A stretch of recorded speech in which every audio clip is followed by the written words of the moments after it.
Complete तो नहीं हो पाएगा, और कट में चलेंगे हम, क्योंकि 6 दिन के अंदर भगवद गीता कंप्लीट करना थोड़ा मुश्किल टास्क है।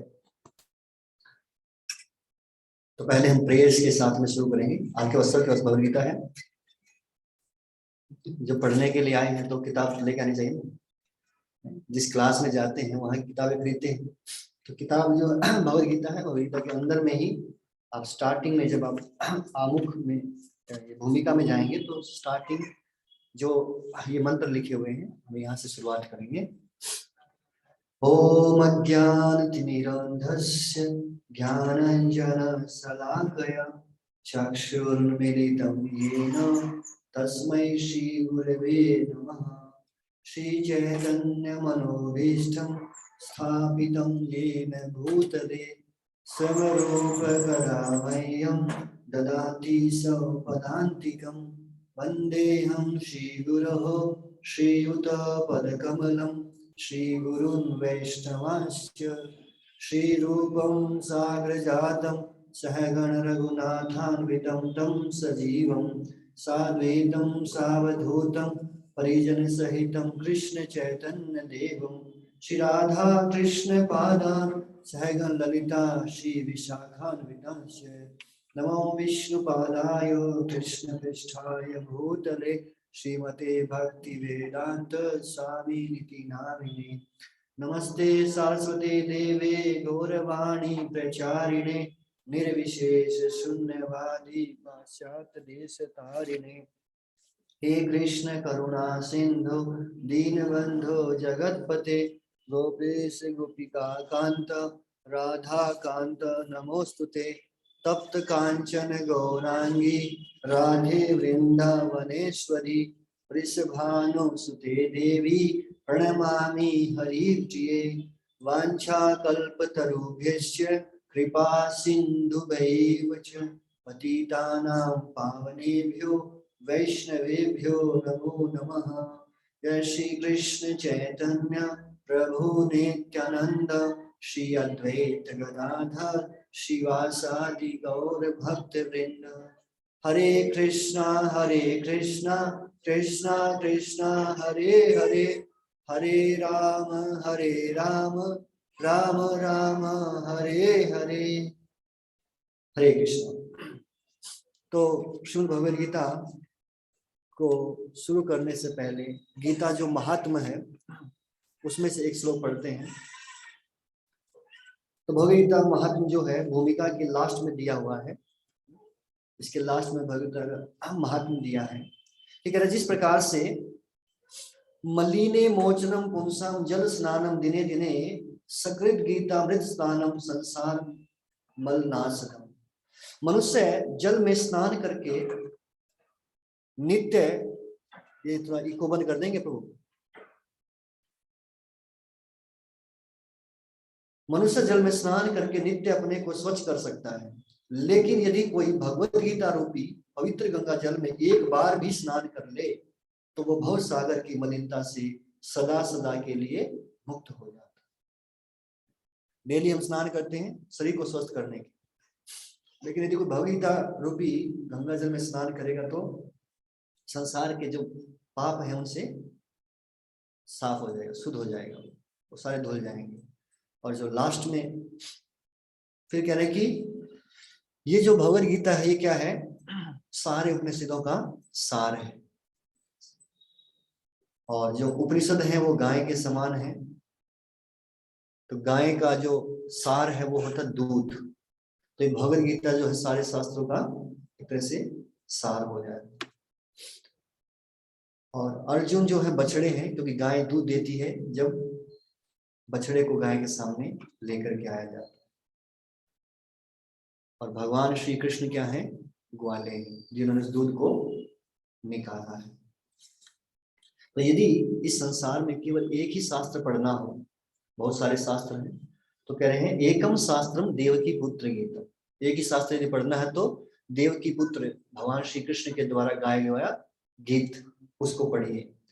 यदि एक ही मन देवता की पूजा करनी है तो एको देवो देव की पुत्र एवं। संसार में बहुत सारे देवी देवता हैं, लेकिन अगर एक की ही करनी है तो वो कौन है, देव की पुत्र भगवान श्री कृष्ण की पूजा करो। एको मंत्र सतस्य नामानि यानि, यदि एक ही मंत्र का जप करना है तो बता रहे एक मंत्र क्या है, हरे कृष्ण कृष्ण कृष्ण हरे हरे, हरे राम राम राम हरे हरे। और यदि एक ही कार्य करना हो इस संसार में तो वो है भगवान की सेवा। तो इस प्रकार से भगवद गीता महात्म दिया है। अब हम स्टार्ट कर रहे हैं भगवद गीता का अध्याय नंबर 1, जिसका नाम है कुरुक्षेत्र के युद्ध स्थल में सैन्य निरीक्षण।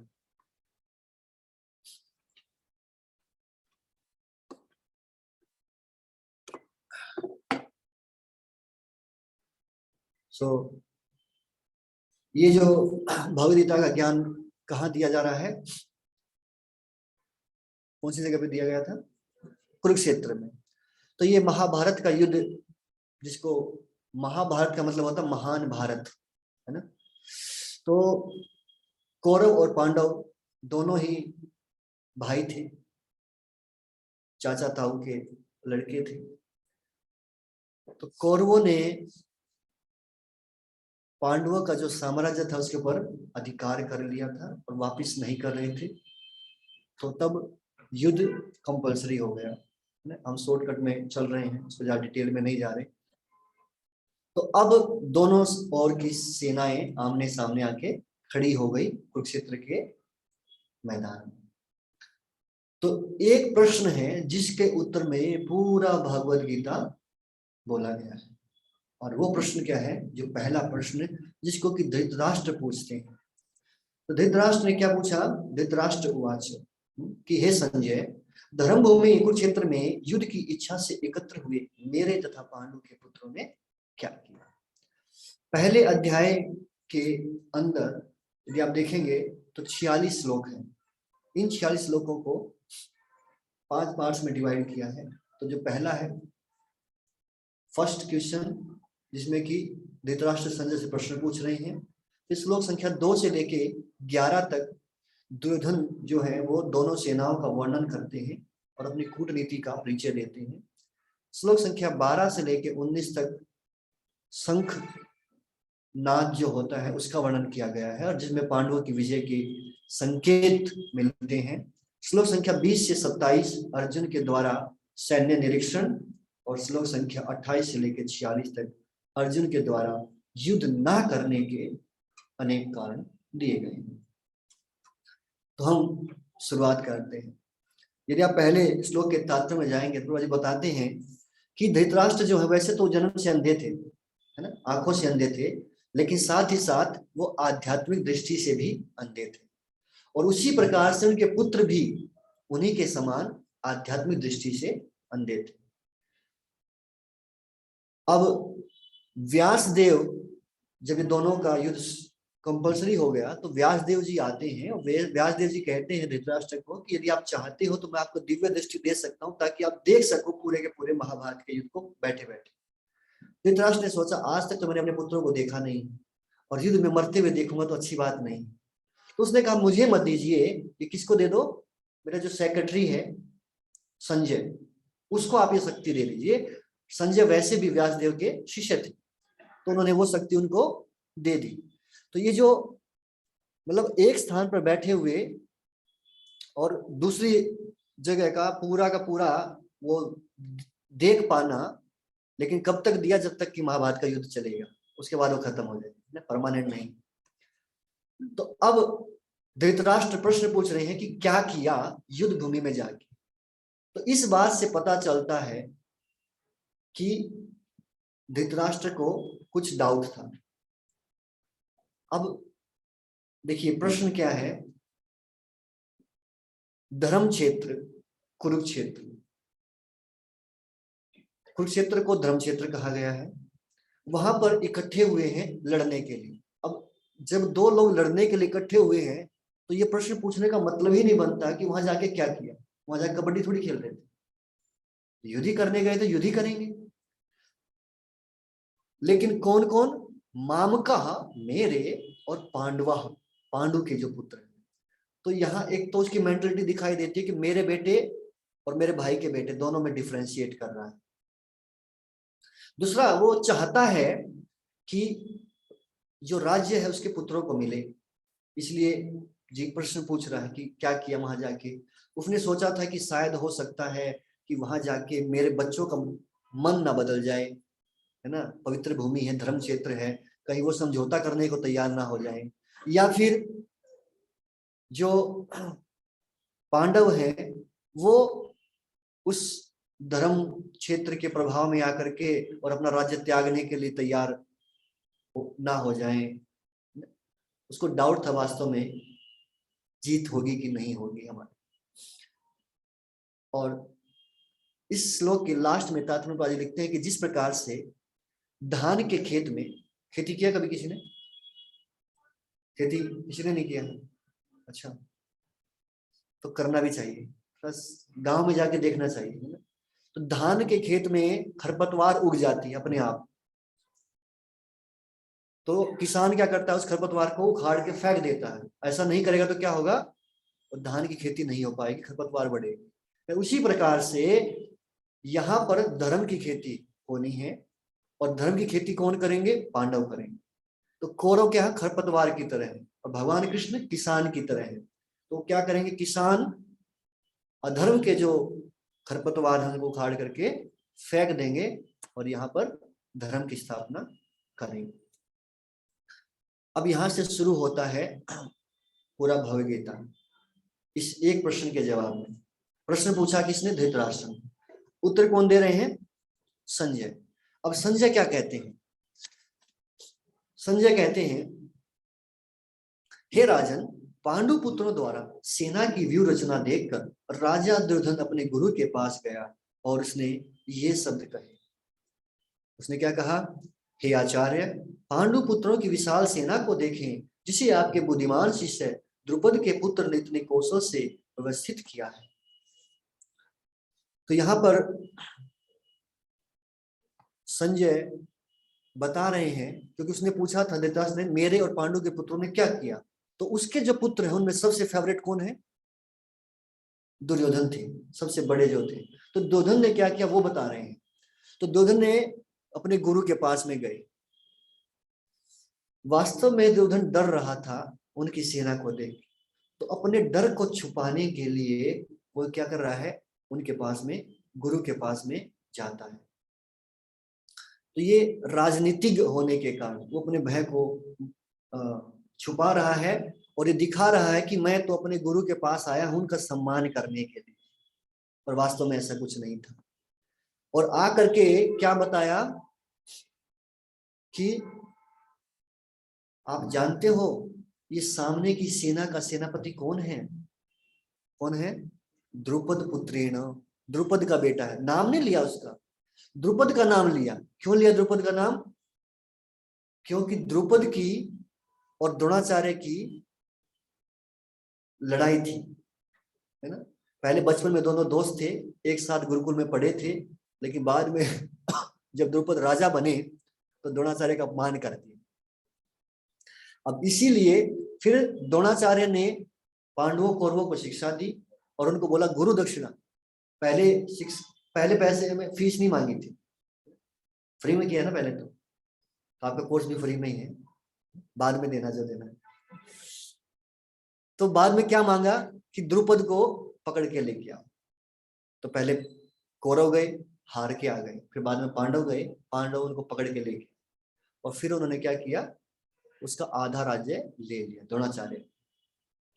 अब ये बात उसको बड़ी बुरी लगी द्रुपद को, मेरी बेइज्जती कर दी। तो द्रुपद ने क्या किया, यज्ञ किया और बोला मेरे को ऐसा बेटा चाहिए जो द्रोणाचार्य का वध कर सके। तो वो पुत्र हुए धृष्टद्युम्न। हालांकि द्रोणाचार्य को पता था कि धृष्टद्युम्न जो है मेरा वध करेगा, फिर भी धृष्टद्युम्न जब उनके पास में आया शिक्षा ग्रहण करने के लिए, तो उन्होंने सारा कुछ सिखा दिया। तो अब दुर्योधन कह रहे हैं आपने बड़ी गलती की, आपको पता था कि वो मारेगा आपको, फिर भी आपने सारे राज उसको खोल दिए, सब कुछ सिखा दिया, सबसे बड़ी गलती की है, अब मत करना, ठीक है। अब लापरवाही नहीं चलेगी, अब आपको अपना पूरा जोर लगा करके युद्ध करना पड़ेगा। और दूसरा, उनका युद्ध करने के लिए क्या होना चाहिए? व्यक्ति के पास क्रोध आना चाहिए। जब लड़ाई करते हैं तो गुस्सा आता है कि नहीं आता? या बड़े प्यार से लड़ाई हो जाती है। गुस्सा होना चाहिए लड़ाई करने के लिए, युद्ध करने के लिए, तो गुस्सा दिलाना चाहते हैं। देखो द्रुपद का बेटा है वो, और जानते द्रुपद कौन है? वही है ना। तो इस प्रकार से वो बता रहे हैं कि द्रुपद के पुत्र ने ये सेना व्यवस्थित की है। और कौन कौन है उस सेना में? उस सेना में भीम, सबसे पहले नाम आया भीम का, क्योंकि सबसे ज्यादा डर किससे था? भीम से ही रहता था उसको, बाकियों से इतना प्रॉब्लम नहीं था, सबसे ज्यादा प्रॉब्लम था भीम के साथ में, इसलिए भीम का नाम सबसे पहले, अर्जुन से पहले। हालांकि भीम इतना इंपॉर्टेंट नहीं था, मेन तो अर्जुन ही थे, जो कि सारे अस्त्र शस्त्र चलाने जानते थे, दिव्य अस्त्र शस्त्र उनके पास में थे। अगर वो नहीं होते तो पांडव बहुत जल्दी हार गए होते। फिर भी भीम का नाम पहले आता है, भीम और अर्जुन, और उनके अलावा युधान, विराट तथा द्रुपद। फिर उसके बाद और भी योद्धाओं के नाम ले रहे हैं। इनके साथ ही दृष्टकेतु, चेकिस्तान, काशीराज, पुरुजीत, कुंती भोज और सैम्य। इसके अलावा युधामन्यु, उत्तमोजा, सुभद्रा का पुत्र अभिमन्यु और द्रौपदी के 5 पुत्र। तो ये सारे के सारे उनकी सेना में हैं। तो दुर्योधन ये बता रहे हैं। फिर दुर्योधन ने सोचा, कभी ये ना सोचने लग जाए कि हमारी सेना में कोई है कि नहीं, सारे उनकी सेना के योद्धाओं के नाम बता रहे हैं, हमारी सेना में तो कुछ होगा। तो फिर दुर्योधन बता रहे हैं, किंतु हे ब्राह्मण श्रेष्ठ, आपकी सूचना के लिए मैं अपनी सेना के उन नायकों के विषय में बताना चाहूंगा जो मेरी सेना को संचालित करने में विशेष रूप से निपुण है। तो मेरे पास भी योद्धा हैं। कौन कौन है? सबसे पहले तो आप ही हो, किसी को फ्लर्ट करना हो, तुम बहुत, आप तो बड़े महान हो, आप तो पुरुष ही नहीं हो, आप तो मतलब व्यक्ति को चने के झाड़ पे चढ़ाना। तो यहाँ पे सबसे पहले कह रहे आप ही हो, और उसके अलावा भीष्म पितामह भी है, कर्ण भी है, कृपाचार्य, अश्वत्थामा, विकर्ण, सोमदत्त का पुत्र भूरिश्रवा, जो युद्ध में सदैव विजयी रहे। हालांकि यहाँ विकर्ण का नाम जो आया है, विकर्ण कोई इतना महान योद्धा नहीं था, पर उसका नाम क्यों लिया? क्योंकि विकर्ण ही अकेला योद्धा था, जब द्रौपदी का चीरहरण हो रहा था तो ये खड़ा हुआ था अगेंस्ट में, कि आप गलत कर रहे हो, बाकी कोई नहीं खड़ा हुआ। तो दुर्योधन ये सोच रहा था कि अगर ये चला जाएगा हमारी पार्टी छोड़ के, तो कुछ इसके फॉलोअर तो होंगे ना, कुछ इसके साथ रहने में, वो लोग भी उनके साथ में चले जाएंगे, तो पड़ा रहे, कोई बात नहीं, थोड़ा नाम ले लिया तो क्या हो गया, पता नहीं, नाम अनाउंस कर दिया तो क्या हो गया, है ना, व्यक्ति खुश हो गया और काम हो गया। तो पूरी कूटनीति दुर्योधन को आती थी, सब जानते हैं। तब बाकी जो योद्धा थे उन्होंने सोचा, सबके नाम ले दिए और हमारे नाम नहीं लिए। तो फिर दुर्योधन कह रहे हैं कि ये सारे के सारे योद्धा जिनके मैंने नाम लिए हैं, ये तो मेरे लिए मरने के लिए तैयार है। यानी कि इनडायरेक्टली कह रहा है ये मरने वाले हैं, मेरे लिए मरने के लिए तैयार हैं ये, तो अभी मरेंगे ये सब, देखते जाइएगा। और हमारा जो कमांडर इन चीफ, मेन सेनापति, वो कौन है? भीष्म है। और उनकी तरफ से कौन है? धृष्टद्युम्न, लेकिन धृष्टद्युम्न का नाम नहीं ले रहे, भीम का नाम ले रहे, भीम याद आता है उसको बार बार। तो कह रहे हैं उनका भीम है, हमारा भीष्म है, तो भीष्म ज्यादा पावरफुल है भीम से, इसलिए हम ज्यादा पावरफुल है, चिंता मत कीजिए, आप टेंशन मत लेना, हमारे पास बहुत पावर है। तो अब दुर्योधन ने दूसरी कूटनीति, बड़ा दिमाग था उसके पास, उसने बोला कि देखो बाकी लोग, आप लोग भी ये मत सोचना कि आप लोग की जरूरत नहीं है, भीष्म का नाम ले दिया कि भीष्म जरा बड़ा पावरफुल है। अरे भीष्म तो बूढ़ा हो गया है कि नहीं? अब बूढ़ा हो गया है, अब उसको कोई पीछे से मार देगा तो, सामने से तो चलो लड़ भी लेगा, पर पीछे से मार देगा। तो आप लोग क्या करो, अपनी अपनी जगह खड़े होकर के भीष्म को प्रोटेक्शन करो, इसको पूरा सपोर्ट कीजिए, तभी हम जीतेंगे। हर एक दोस्त जरूरी है ना। तो कह रहे हर एक सैनिक, हर एक योद्धा हमारे लिए जरूरी है। तो इस प्रकार से दुर्योधन जो है वो क्या कर रहे हैं, सभी योद्धाओं को मोटिवेट कर रहे हैं, मोटिवेशनल स्पीकर बन करके, है ना। और दुर्योधन को ये आशा थी कि भीष्म और द्रोणाचार्य जब द्रौपदी का चिन्हरण हुआ तो दोनों में से किसी ने कुछ नहीं बोला था, तो आज भी चुपचाप रहेंगे और हमारी तरफ से युद्ध करेंगे। तब भीष्म बोले, कुछ बोले तो नहीं, भीष्म ने सोचा भैया इसको समझाने से कोई फायदा तो है नहीं, तो उन्होंने शंख बजा दिया। ले भाई, तेरे लिए, तेरी खुशी के लिए हम युद्ध करने को तैयार है। तो भीष्मदेव ने अपना शंख बजाया। तब बाकी जो लोग थे उन्होंने भी क्या किया, शंख नगाड़े बिगुल तुरही और सींग सहसा एक साथ बज उठे और वो संवेद स्वर अत्यंत कोलाहल पूर्ण था। तो बाकियों ने भी सब ने अपने अपने जो इंस्ट्रूमेंट थे उनके पास सब बजा दिए। अब एंट्री होती है भगवान की first time the Bhagavad Gita. कहाँ एंट्री, एंट्री कैसे हुई है? दूसरी ओर से श्वेत घोड़ों द्वारा खींचे जाने वाले विशाल रथ पर आसीन कृष्ण और अर्जुन ने अपने अपने दिव्य शंख बजाए।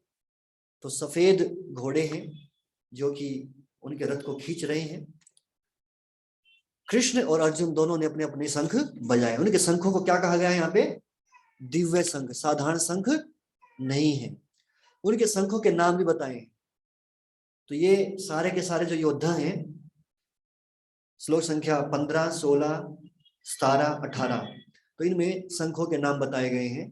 तो भगवान कृष्ण का शंख है पंचजन्य, अर्जुन का शंख है देवदत्त, भीम का पौंड्र, युधिष्ठिर का अनंत विजय, नकुल का सुघोष, सहदेव का मणिपुष्पक। तो ये इन्होंने अपने अपने शंख बजाए। इसके अलावा और भी जो योद्धा थे, शिखंडी, धृष्टद्युम्न, विराट, सात्यकी, द्रुपद, द्रौपदी के पुत्र, सुभद्रा के पुत्र, इन सब ने भी अपने अपने शंख बजाए। तो यहां तक शंख बजा लिए गए। अब इन शंखों से हुआ क्या? पहले ही बताया था कि साधारण शंख नहीं है, दिव्य शंख है। तो इनकी ध्वनि से विरोधी सेना के जो सैनिक थे वो डर गए। इतनी तेज ध्वनि हुई। पहले जब उन्होंने शंख बजाया कुछ नहीं हुआ इधर में, जब इन्होंने शंख बजाया है तो क्या कह रहे हैं कि इन विभिन्न शंखों की ध्वनि कोलाहल पूर्ण बन गई, जो आकाश और पृथ्वी को शब्दायमान करती हुई धृतराष्ट्र के पुत्रों के हृदय को विदीर्ण करने लगी। और उस समय हनुमान से अंकित ध्वजा लगे रथ पर आसीन पांडु पुत्र अर्जुन अपना धनुष उठाकर तीर चलाने के लिए उद्यत हुए। हे राजन, धृतराष्ट्र के पुत्रों को व्यू में खड़ा देखकर अर्जुन ने श्री कृष्ण से ये वचन। तो अब जो झंडा था, पताका होती है ना रथ के ऊपर में, पता लगता है कि कौन सी कंट्री का है, तो वो झंडा था हनुमान जी का, है ना। हनुमान जी उस पर बने हुए थे, तो वास्तव में हनुमान जी उस रथ पर आसीन थे। तो अर्जुन क्या कहते हैं कि हे कृष्ण, हे अच्युत, मेरा जो रथ है दोनों सेनाओं के बीच में ले चलिए। तो भगवान पूछे क्यों ले चलूं? बोले मेरे को देखना है लड़ाई किससे करनी है, कौन कौन बेवकूफ मुंह उठा करके आ गए हैं आज मेरे से लड़ने के लिए। ऐसा ही बोला है कि कौन है जो कि इस दुर्बुद्धि पुत्र धृतराष्ट्र का जो दुर्बुद्धि पुत्र है दुर्योधन, इसको खुश करने के लिए कौन कौन लड़ने आया है, जरा देखो तो सही। तो ये एक अच्छे योद्धा की पहचान है कि जब आपको युद्ध करना हो तो सामने वाले की पावर क्या पता होनी चाहिए। ये नहीं कि सीधा युद्ध में कूद गए, पहले पता तो करो सामने कौन कौन है। अब एक पतला सा व्यक्ति है और एक पहलवान के पास जाकर के कहे उसको मैं लड़ने जाए, तो पहले देख तो ले भाई सामने कौन खड़ा है, तो मार भी सकता है कि नहीं। भलाई इसी में है कि वापस चला जा अगर नहीं मार सकता। तो अर्जुन ने पहले देखना चाहते हैं कि कौन कौन है। तो संजय कहते हैं कि इतना कहने के बाद भगवान ने क्या किया, अर्जुन को रथ सहित ले गए दोनों सेनाओं के बीच में। यहाँ पर दो नाम आए हैं, अर्जुन का नाम आया है गुड़ाकेश और भगवान श्री कृष्ण का आया है ऋषिकेश। तो गुड़ाकेश का अर्थ है जिसने नींद के ऊपर विजय प्राप्त कर ली हो या अज्ञानता के ऊपर विजय प्राप्त कर ली हो। और ऋषिकेश का अर्थ है हमारी इंद्रियों के स्वामी, इंद्रियों को कंट्रोल करने वाले। तो अभी तक इंद्रियों को कंट्रोल करने वाले, अब वो रथ को कंट्रोल कर रहे हैं। किसके? अर्जुन के। अर्जुन का एक नाम पार्थ भी आया है। पार्थ क्यों कहते हैं? क्योंकि पृथा के पुत्र है, पृथा कुंती का ही दूसरा नाम है। तो भगवान बता रहे हैं तुम मेरे रिलेशन में हो, संबंधी हो, मेरी बुआ के बेटे हो, है ना। तो लड़ना है तुमको, ठीक है, भाग मत जाना, नहीं तो बेइज्जती मेरी भी हो जाएगी, है कि नहीं। तब अर्जुन जब सामने में खड़ा हो गया तो क्या देख रहा है कि दोनों ओर उसके अपने ही खड़े हैं, वो भी तो अपने ही थे ना। तो वहां पर कौन कौन से रिश्तेदार खड़े हुए हैं, तो यहाँ बताया जा रहा है कि वहां पर उनके चाचा, ताऊ, पितामह, गुरु, मामा, भाई, पुत्र, पौत्र, मित्र, ससुर और शिव शुभ चिंतकों को देखा। और ये इनको देख करके अर्जुन जो है वो करुणा से अभिभूत हो गए, हृदय में करुणा जाग गई उनके अंदर। तो अब अर्जुन कहते हैं मैं युद्ध नहीं करूंगा। तो यहां से पहला कारण अर्जुन के युद्ध ना करने का। श्लोक संख्या 28 क्या कह रहे हैं अर्जुन? अर्जुन ने कहा है कृष्ण, इस प्रकार युद्ध की इच्छा रखने वाले अपने मित्रों और संबंधियों को अपने समक्ष उपस्थित देखकर मेरे शरीर के अंग कांप रहे हैं, मेरा मुंह सूखा जा रहा है, मेरा शरीर कांप रहा है, मेरे रोंगटे खड़े हो रहे हैं, मेरा गांडीव धनुष मेरे हाथ से सरक रहा है, मेरी त्वचा जल रही है, अब मैं यहाँ और अधिक खड़ा रहने में असमर्थ हूँ, मैं अपने को भूल रहा हूँ, सिर चकरा रहा है। हे कृष्ण, मुझे तो चारों ओर केवल अमंगल ही दिखाई दे रहा है। हे कृष्ण, इस युद्ध में अपने ही स्वजनों का वध करने से ना तो मुझे कोई अच्छाई दिखती है, ना ही मैं उससे किसी प्रकार की विजय, राज्य या सुख की इच्छा रखता हूँ। हे गोविंद, हमें राज्य, सुख या इस जीवन से क्या लाभ, क्योंकि जिन सारे लोगों के लिए हम उन्हें चाहते हैं वे तो युद्ध भूमि में खड़े। हे मधुसूदन, जब गुरुजन, पितृगण, पुत्रगण, पितामह, मामा, ससुर, पौत्रगण, साले और अन्य सारे संबंधी अपना अपना धन और प्राण त्यागने को तैयार हैं, मेरे समक्ष खड़े हैं, तो फिर भला मैं उनको क्यों मारना चाहूंगा, भले ही वे मुझे क्यों ना मार डालें। हे जीवों के पालक, मैं इन सबों से लड़ने को तैयार नहीं, भले ही बदले में मुझे तीनों लोग क्यों ना मिलते हो, इस पृथ्वी की तो बात छोड़ ही दो। भला धृतराष्ट्र के पुत्रों को मारकर हमें कौन सी प्रसन्नता मिलेगी। तो यहाँ अर्जुन पहला रीजन बताते हैं कि उनके हृदय में करुणा का भाव जाग गया, इसीलिए वो उनसे युद्ध नहीं करना चाहते, उनको मारना नहीं चाहते। उनको लगता है कि अपने ही लोग मार के राज्य प्राप्त हो, इससे क्या फायदा। दूसरा कहने कि अगर मैं उनको मार भी दूंगा, ठीक है, राज्य मेरे को मिल गया, तो फिर राज्य दिखाऊंगा किसको।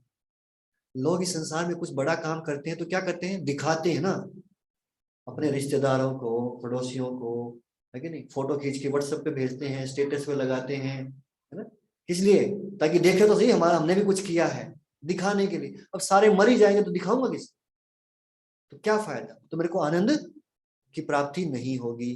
तो ये दूसरा कारण था, है ना, संबंधियों के बिना आनंद नहीं मिलता है। कोई मान लो पूरी पृथ्वी में केवल आप ही हो, बस सारी पृथ्वी आपके नाम पर रजिस्ट्री कर दी, मजा आएगा?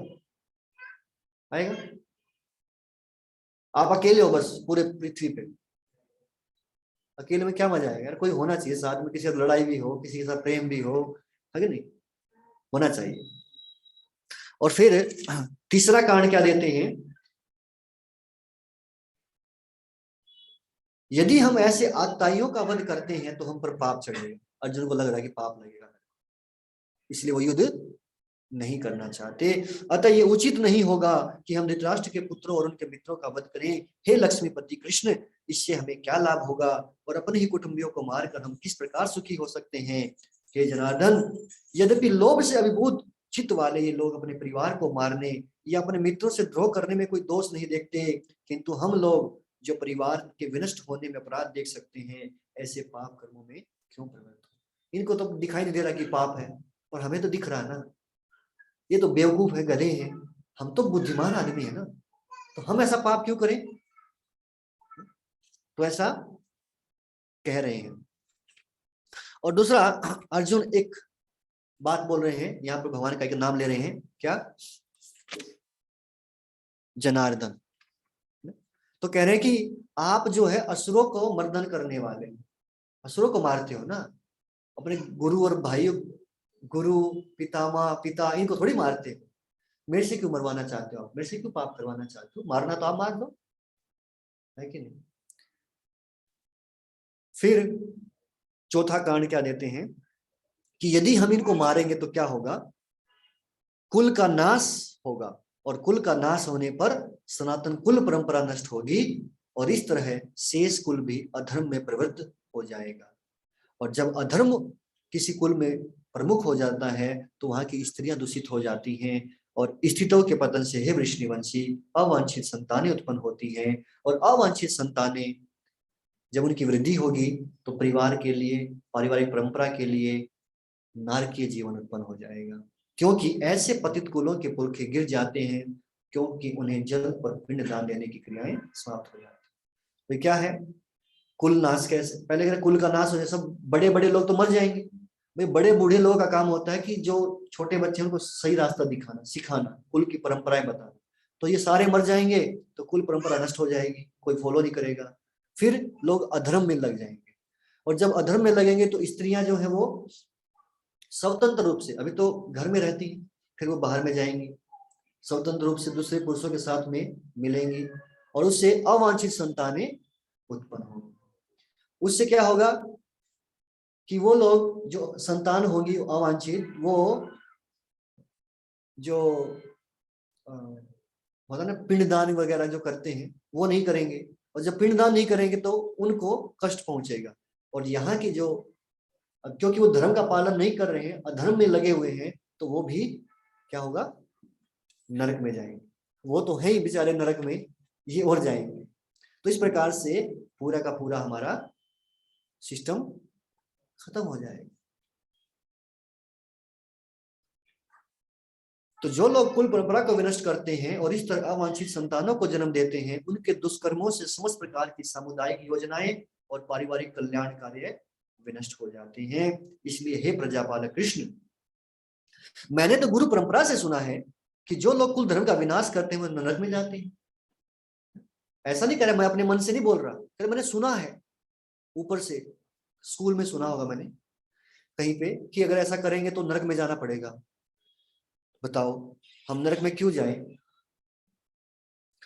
ओह, कितने आश्चर्य की बात है कि हम सब जघन्य पाप कर्म करने के लिए उद्यत हैं। बताओ, राज्य सुख भोगने की इच्छा से प्रेरित होकर हम अपने ही संबंधियों को मारने पर तुले हुए। ये अच्छी बात नहीं है कृष्ण, आप क्यों मेरे को युद्ध में भेजना चाहते हैं, है ना? इससे अच्छा तो ये होगा कि ये लोग मेरे को ही मार दे। और ऐसा कह करके अर्जुन ने अपना धनुष बाण एक ओर रख दिया और दुखी मन से रथ के ऊपर बैठ गया। इस प्रकार से पहला अध्याय कंप्लीट हो गया। ये सुन करके धृतराष्ट्र बड़ा खुश हुआ, है? क्या खुश हुआ? क्यों खुश हुआ?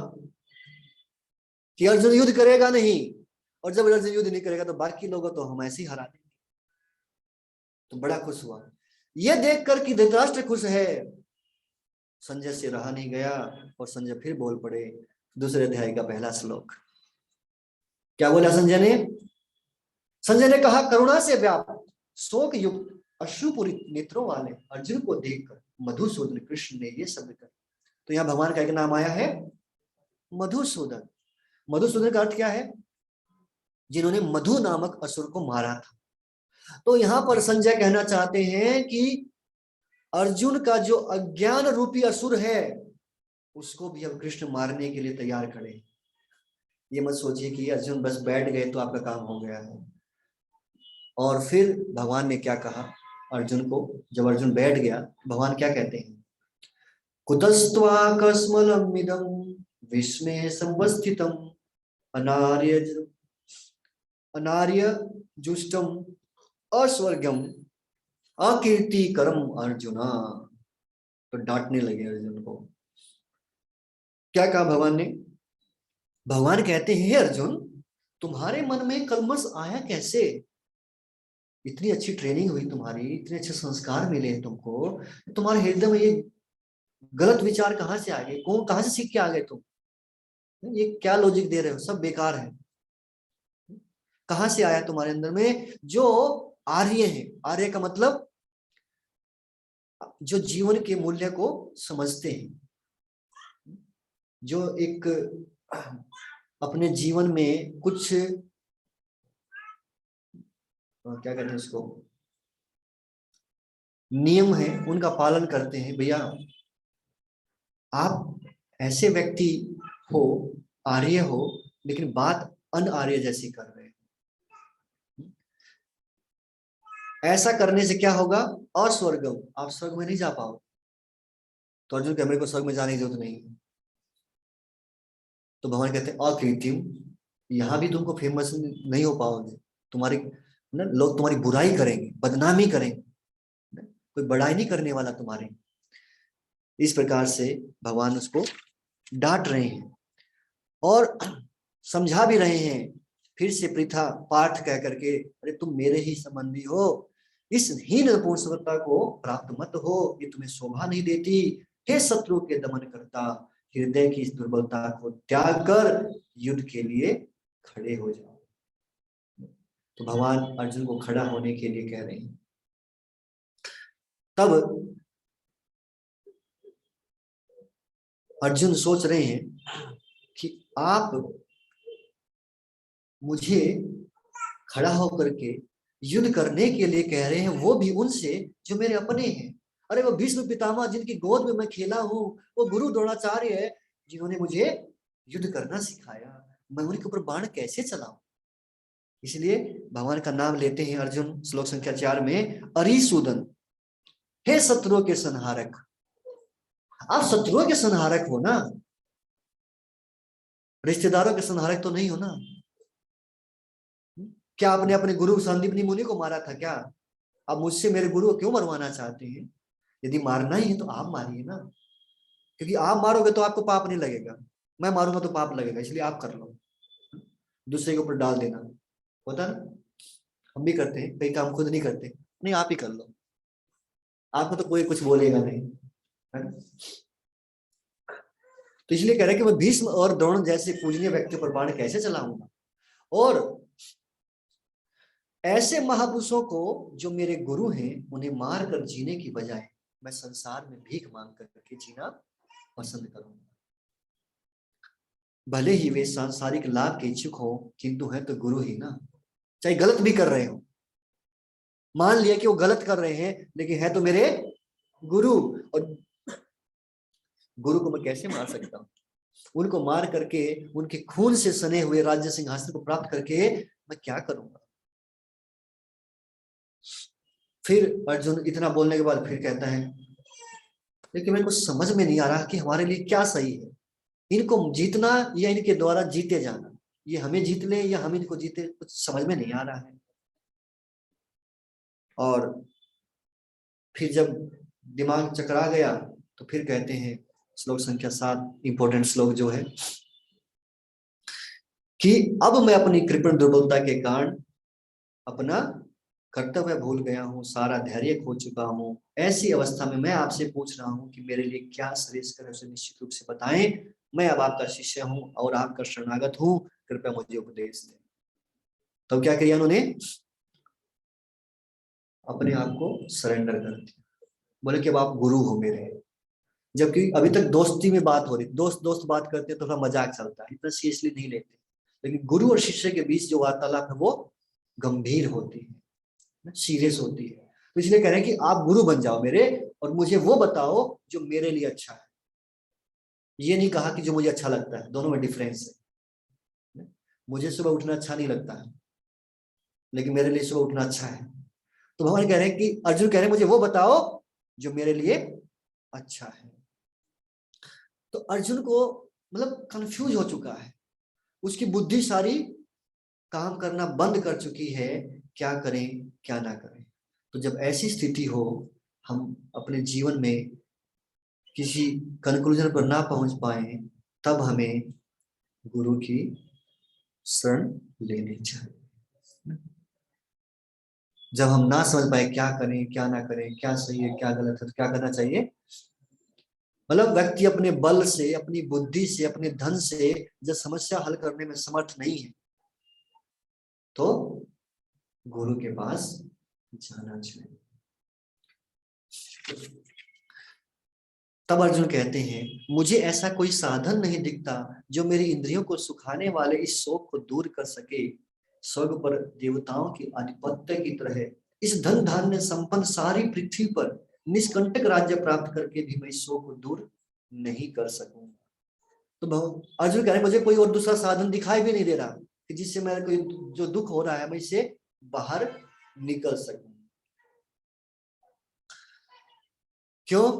क्योंकि कृष्ण से श्रेष्ठ कोई दूसरा व्यक्ति है नहीं। इसलिए बोले कि इसलिए मैं आपके पास में आया हूं, क्योंकि मुझे आपके अलावा कोई दूसरा साधन नहीं दिख रहा है जो मुझे इस संकट की घड़ी से, इस कंफ्यूजन की घड़ी से बाहर निकाल सके। तब ऐसा कह करके, हरे कृष्णा, हमारे चुप करा लीजिए प्लीज। ऐसा कह करके अर्जुन चुप हो गया। तब संजय बता रहे हैं धृतराष्ट्र को कि अर्जुन जो है वो चुप हो गए। क्या कह करके? हे गोविंद, मैं युद्ध नहीं करूंगा। This is my final conclusion. But क्योंकि मैंने आपके शरणागत हो गया हूं तो मुझे वो बताइए जो मेरे लिए अच्छा। मुझे तो ऐसा लगा मेरे को युद्ध नहीं करना चाहिए। तब भगवान जब देखे अर्जुन को तो थोड़ा सा मुस्कुराए और मुस्कुरा करके इस प्रकार से कहते हैं। तो एक इंपॉर्टेंट चीज यहाँ पर समझने वाली भी है कि यहाँ पर कृष्ण नहीं कहा गया, कृष्ण वाच नहीं, कहीं भी क्या है? श्री भगवान वाच। तो भगवान कौन है? तो भगवान वो है जिसके अंदर 6 ऐश्वर्य पूर्ण मात्रा में पाए जाते हैं, और वो कृष्ण है। कृष्ण के लिए ही श्री भगवान शब्द यूज हुआ है, बाकी किसी के लिए नहीं हुआ। तो अब भगवान क्या कह रहे हैं? सबसे पहले बड़ा पंडित की तरह बात कर रहा था अभी तो लग रहा बहुत पीएचडी करके आया है, लेकिन काम ऐसे कर रहा है बेवकूफों वाले। जिसके लिए रोना चाहिए उसके लिए रो नहीं रहा है, और जिसके लिए नहीं रोना चाहिए उसके लिए रो रहा है।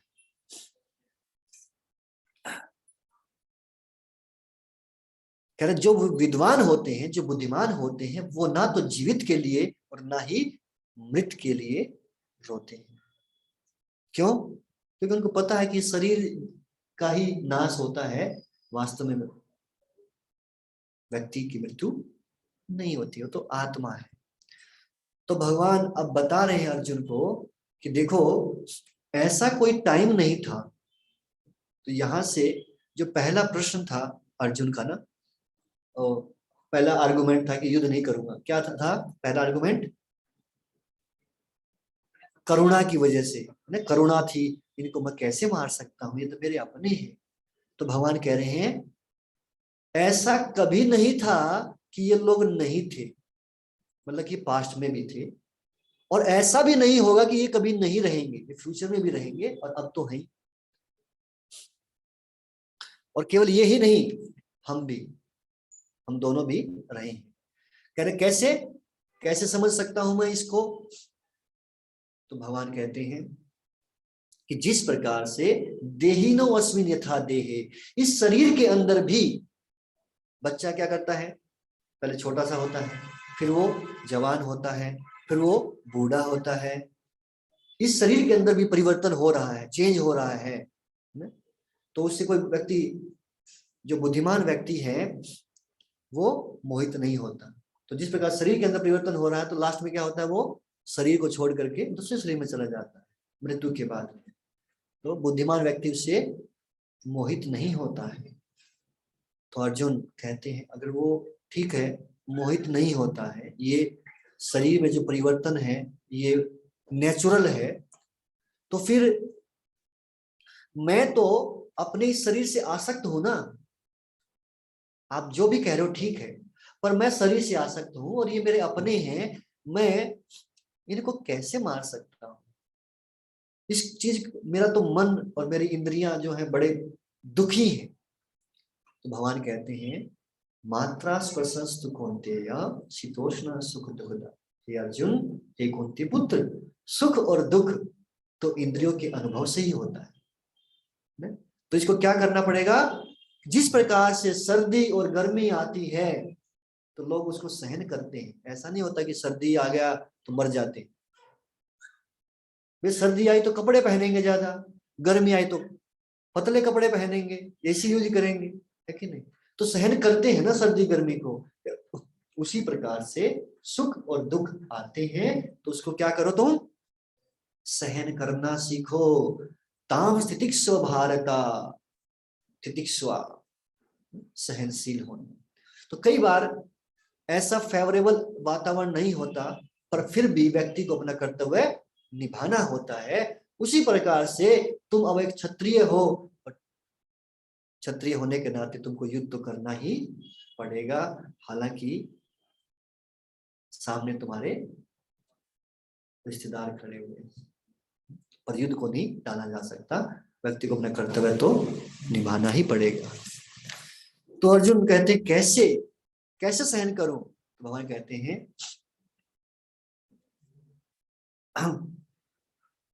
कैसे सहन करूं और उससे फायदा क्या होगा सहन करने से। तो भगवान कह रहे हैं कि जो पुरुष सुख और दुख में विचलित नहीं होता और इन दोनों में समभाव रहता है, वो निश्चित रूप से मुक्ति के योग्य है। तो यदि तुम इसको सहन कर लोगे तो मुक्ति मिल जाएगी तुमको।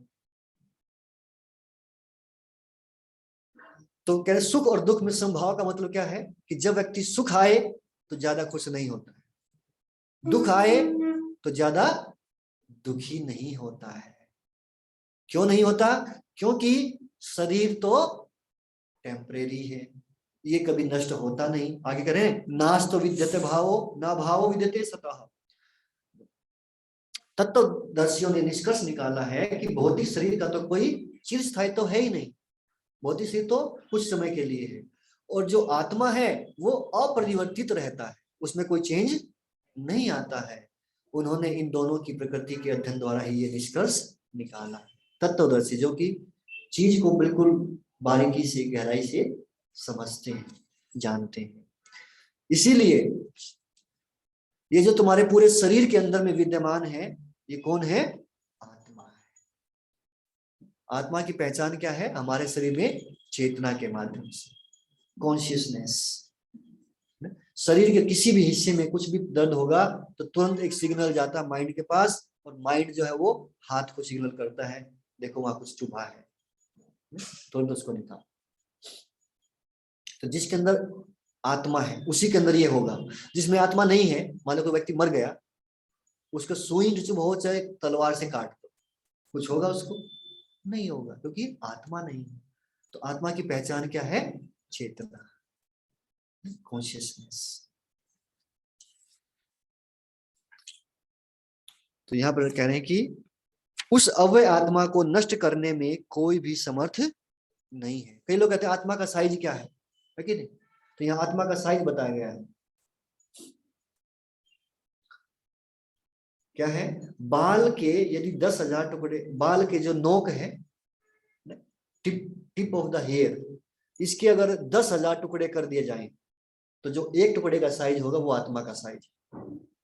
और क्योंकि हम उसको देख नहीं पाते इसलिए हम कहते हैं कि आत्मा तो है ही नहीं। पर कुछ चीजें हम नहीं देखते लेकिन उसके प्रभाव से हम उसको समझ सकते हैं। हवा कितने लोगों ने देखी है? देखी है? अपना दिमाग देखा है? दिमाग भी नहीं देखा है, पर दिमाग है कि नहीं है? हाँ। तो कुछ चीजें जो हम नहीं देख सकते पर उसके प्रभाव से उसको समझ सकते हैं। जो शरीर है, उस शरीर के अंदर 6 प्रकार के विकार होते हैं। पहले जन्म होता है, फिर वो थोड़ा सा उसका अस्तित्व में आता है, विकास होता है, फिर बड़ा होता है, फिर धीरे धीरे ढलता है, फिर वो बाई प्रोडक्ट्स करता है, और फिर वो लास्ट में मृत्यु हो जाती है। पर आत्मा के अंदर ऐसा कोई परिवर्तन नहीं होता, आत्मा को कोई नहीं मार सकता है। तो करें आत्मा का बारे में क्या बता रहे हैं कि आत्मा अविनाशी है, जिसका कोई विनाश नहीं हो सकता, अप्रमेय है, जिसको मापा नहीं जा सकता, और शाश्वत है, परमानेंट है, हमेशा रहती है। और ये जो भौतिक शरीर है इसका अंत अवश्यम भावी है, तो नष्ट होना ही होना है। इसीलिए हे भरतवंशी तुम युद्ध करो। और यदि कोई व्यक्ति ये सोचता है कि जीवात्मा को मारा जा सकता है या जीवात्मा मर जाता है, तो दोनों ही अज्ञानी है, क्योंकि आत्मा ना तो मरता है ना किसी को मारता है। तो फिर अगला एक श्लोक में उदाहरण दे रहे हैं कि आत्मा के लिए किसी भी काल में ना तो जन्म है ना ही मृत्यु। वह ना तो कभी जन्मा है, ना जन्म लेता है, ना जन्म लेगा। तीनों टेंस के बारे में बता रहे हैं, क्योंकि वो अजन्मा है, जो नित्य है, शाश्वत है, पुरातन है, शरीर के मारे जाने पर भी मरता नहीं है। जो व्यक्ति ये जानता है कि आत्मा अविनाशी है, अजन्मा है, शाश्वत और अव्यय है, भला किसी को कैसे मार सकता है या कैसे मरवा सकता है? और तुम तो ये बात जानते ही होगे, है कि नहीं? फिर तुम कैसे कह सकते हो कि आत्मा किसी को मार देगा? उनको कैसे मार दोगे तुम? उदाहरण देते हैं कि जिस प्रकार से, मान लो, अगर तुम ये मान भी लो कि मरता है, ठीक है भाई, मान लिया मरता है, तो जैसे किसी कपड़े होते हैं, तो शरीर ये वस्त्र की तरह कंपेयर कर रहे हैं कि ये शरीर जो है एक वस्त्र के समान है। जब किसी का पुराने कपड़े फट जाते हैं और उसको नए कपड़े देते हैं, दुखी होता है कि खुश होता है? खुश होता है। बोले कि पुराने शरीर खत्म हो जाएंगे, नए शरीर मिल जाएंगे, तो दुखी क्यों हो रहे हो? खुश होना चाहिए तुमको तो, कि नया शरीर मिलने वाला है, नए कपड़े मिलने वाले हैं। कई बार तो बच्चे जानबूझ के पुराने कपड़े फाड़ देते हैं कि नए तभी दिलाएंगे जब पुराने फटेंगे, है कि नहीं? खुश होते हैं। तो आत्मा भी इसी प्रकार से नए वस्त्र धारण करती है, यानी कि नया शरीर धारण करती है। आत्मा शाश्वत है, इसके बारे में बता रहे हैं कि आत्मा को किसी शस्त्र से नहीं काटा जा सकता, ना तो इसको काटा जा सकता है, ना जलाया जा सकता है अग्नि में, ना जल से भिगोया जा सकता है, और ना ही हवा से सुखाया जा सकता है। तो फिर एक डाउट आता है अर्जुन के मन में कि ऐसे कई सारी चीजें हैं जो कि शस्त्र से खंड खंड नहीं हो सकती हैं, लेकिन फिर भी वो तोड़ी जा सकती है। या कुछ ऐसी चीजें हैं जो आग से नहीं जलती, कुछ ऐसे मेटल हैं जो आग में नहीं जलते, लेकिन फिर भी वो नष्ट किए जा सकते हैं। तो भगवान कह रहे हैं कि ये आत्मा अखंडित और अघुलनशील है, इसे ना तो जलाया जा सकता है, किसी दूसरे केमिकल में भी नहीं जल सकता, ना ही दूसरे में सुखाया जा सकता है, ये हमेशा एक जैसा ही रहता है। ये आत्मा अव्यक्त, अकल्पनीय, अपरिवर्तनीय कहा जाता है, मतलब जिसकी कल्पना नहीं कर सकते हैं, जो परिवर्तन नहीं होता जिसमें, इसे जानकर तुम्हें शरीर के लिए शोक नहीं करना चाहिए। किंतु यदि तुम ये सोचते हो कि आत्मा सदा जन्म लेता है और सदा मरता है, तो भी तुमको रोने की आवश्यकता नहीं है, टेंशन लेने की आवश्यकता नहीं है। क्यों? क्योंकि जिसका जन्म हुआ है उसकी मृत्यु निश्चित है, और जिसकी मृत्यु है उसका जन्म भी निश्चित है। तो फिर तुम्हें अपने इस कर्तव्य पालन के लिए शोक नहीं करना चाहिए। मान लो कोई कहे मरता है, आत्मा भी मरता है, ठीक है, तो मरेगा तो उसका जन्म भी होगा, ये सत्य है, और जिसका जन्म हुआ है वो मरेगा। दूसरा कहते हैं, दूसरी एंगल से अगर देखा जाए, अगर आत्मा मरता है तो मरना तो है ही भाई, तो टेंशन क्यों ले रहे हो? और अगर ये सोचो कि नहीं मरता है तो ये नहीं मरेगा, तो भी टेंशन नहीं लेना। दोनों स्थिति में आपको अपना कर्तव्य निभाना चाहिए, युद्ध करना चाहिए। और फिर भगवान बता रहे हैं कि ये जितने के जितने लोग सामने दिखाई दे रहे हैं, केवल यही नहीं, इस संसार के सारे जीव तीन स्थितियों में रहते हैं। पहले वो अव्यक्त रहते हैं, मतलब जन्म से पहले, फिर वो व्यक्त होते हैं जब उनका जन्म होता है, फिर जब मरते हैं फिर से वो अव्यक्त हो जाते हैं। इसलिए शोक करने की आवश्यकता नहीं है। हम देखते हैं डेली सूर्य निकलता है, फिर अस्त हो जाता है, फिर निकलता है, फिर अस्त हो जाता है, सूर्य मरता थोड़ी है। इसी प्रकार से जीव प्रकट होते हैं और अप्रकट होते हैं, इसलिए उसके लिए हमें शोक नहीं करना चाहिए। और फिर कहते हैं कि ये आत्मा काम ऐसे करता है। अब देखो, आत्मा को समझना, उसका साइज को मापना बड़ा मुश्किल काम है, इसलिए लोग इसको आश्चर्य की तरह देखते हैं। This is wonder.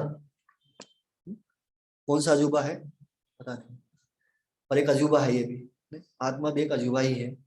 तो इसे कोई आश्चर्य की तरह देखता है, आश्चर्य की तरह बताता है, आश्चर्य की तरह सुनता है, और कुछ तो इसके बारे में सुनकर भी कुछ समझ नहीं पाते हैं, जैसे आप लोग नहीं समझ पा रहे हैं।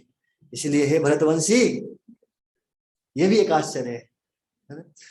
इसलिए हे भरतवंशी, शरीर में रहने वाले का कभी भी वध नहीं किया जा सकता। शरीर के अंदर कौन रहता है? आत्मा रहता है, उसका कभी वध नहीं होता। अतः तुम्हें किसी भी जीव के लिए शोक करने की आवश्यकता नहीं है। तो अब तक जो है कृष्ण ने अर्जुन को लड़ने के लिए प्रेरित करने के लिए आत्मा का विज्ञान समझाया। सबसे पहला ज्ञान भगवान ने क्या दिया? तुम ये शरीर नहीं हो, तुम आत्मा हो, और आत्मा कभी ना तो मरता है ना मारता है। इतना समझ गए? ओके। फिर अर्जुन कहता चलो ठीक है, आत्मा तो मेरे ऊपर की, मतलब दूसरा कोई एंगल भी है क्या इस चीज को समझने का? तब भगवान जो है दूसरा एंगल, जो कि दूसरा प्रश्न पूछा था वास्तव में, अर्जुन ने क्या प्रश्न पूछा था कि अगर सारे मर जाएंगे तो मजा कैसे आएगा, है ना? सारे रिश्तेदार मर जाएंगे तो आनंद कैसे आएगा? कोई तो होना चाहिए जिसके साथ हम अपना आनंद, अपनी खुशियां बांट सकें। तो अब यहाँ श्लोक संख्या 31 से लेकर 35 तक 4-5 श्लोकों में भगवान इस प्रश्न का उत्तर देंगे। क्या कह रहे हैं कि क्षत्रिय होने के नाते अपने विशिष्ट धर्म का विचार करते हुए तुम्हें जानना चाहिए कि धर्म के लिए युद्ध करने से बढ़कर तुम्हारे लिए अन्य कोई कार्य नहीं है, अतः तुम्हें संकोच करने की कोई आवश्यकता नहीं। सबको अपने अपने धर्म के अनुसार कर्म करने चाहिए, कर्तव्य करना चाहिए। तो आप क्योंकि क्षत्रिय हो, और क्षत्रिय होने के नाते आपको युद्ध करना चाहिए। तो युद्ध करने से क्या फायदा होता है? तो यहां पर बता रहे हैं कि हे पार्थ, वे क्षत्रिय सुखी हैं जिन्हें ऐसे युद्ध के अवसर अपने आप प्राप्त होते, मतलब ज्यादा प्रयास नहीं करना पड़ता, जिससे उनके लिए स्वर्ग लोक के द्वार खुल जाते हैं। क्यों? तो ऐसा बताया गया है कि यदि कोई क्षत्रिय युद्ध करते हुए युद्ध भूमि में अपना शरीर त्याग करता है तो उसको सीधा स्वर्गलोक में एंट्री मिलती है, वहां का टिकट मिल जाता है उसको। और यदि वो जीत जाता है तो फिर राज्य, जहां पर जिस राज्य की लड़ाई की थी वो राज्य मिलेगा, वहां मजे करेगा। तो दोनों ही स्थिति में उसको तो आनंद मिलेगा। तुम क्यों कह रहे हो अर्जुन तुमको आनंद नहीं मिलेगा? लोग तो स्वर्ग जाना चाहते हैं ना। जब कोई मर जाता है तो क्या लिखते हैं उसके आगे? स्वर्गवासी, चाहे नरक में गया हो, काम उसने नरक में जाने वाले की है, लेकिन लिखेंगे जरूर। हर व्यक्ति स्वर्ग में नहीं जाता, उसके लिए क्वालिफिकेशन चाहिए, टिकट चाहिए। टिकट लगता है ना वहां जाने का भी। अरे यहाँ से किसी दूसरी कंट्री में जाने के लिए आपको पासपोर्ट बनवाना पड़ता है, वीजा लगवाना पड़ता है, आप ऐसे नहीं जा सकते। सब लोग में ऐसे चले जाएंगे क्या? कुछ तो क्वालिफिकेशन होगी ना, वो समझना चाहिए। किंतु यदि तुम युद्ध करने के स्वधर्म को संपन्न नहीं करते, तुम अगर युद्ध नहीं करोगे तो निश्चित रूप से अपने कर्तव्य की उपेक्षा करने का तुमको पाप लगेगा। अभी तो तुम कहते पाप नहीं, पाप लगेगा युद्ध करूंगा तो भगवान उल्टा कह रहे हैं नहीं करोगे तो पाप लगेगा, और तुम योद्धा के रूप में भी अपना यश खो दोगे। कैसे? तो भगवान बता रहे हैं कि लोग सदैव तुम्हारे अपयश का वर्णन करेंगे, और सम्मानित व्यक्ति के लिए अपयश तो मृत्यु से भी बढ़कर है।